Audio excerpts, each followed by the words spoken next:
অন্তর্বর্তী সরকারের প্রধান লক্ষ্য নিত্যপণ্যের বাজারকে স্থিতিশীল রাখা, আর এই জন্য বাণিজ্যকে রাজনীতির সঙ্গে মেলানো হবে না। ভারত, পাকিস্তান, মিয়ানমার, ভিয়েতনাম সহ সস্তায় পেয়ে যে কোনো দেশ থেকে সরকার চাল আমদানিতে আগ্রহী বলে জানিয়েছেন খাদ্য উপদেষ্টা আলী ইমাম মজুমদার। চট্টগ্রামের পতেঙ্গায় নির্মাণাধীন সাইলো পরিদর্শন শেষে এসব কথা বলেন তিনি।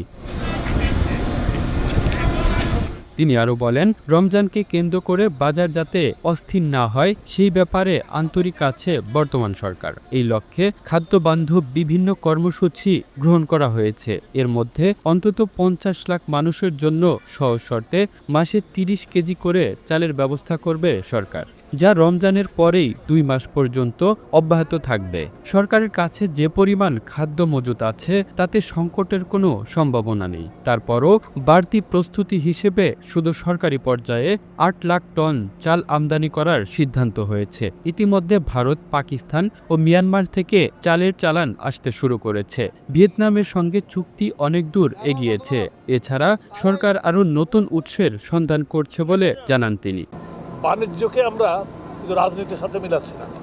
ভারত যেহেতু আমাদের নিকটতম প্রতিবেশী এবং ওইখান থেকে আমদানি খরচ তুলনামূলকভাবে কম, তুলনামূলক সস্তা দামে পাওয়া যায়, সুতরাং ওখান থেকে আসাটা অব্যাহত আছে, যে আমরা ওয়েলকাম করছি।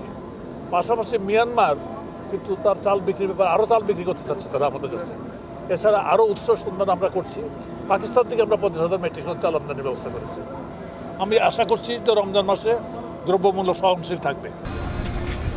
The news Bangladesh, national desk.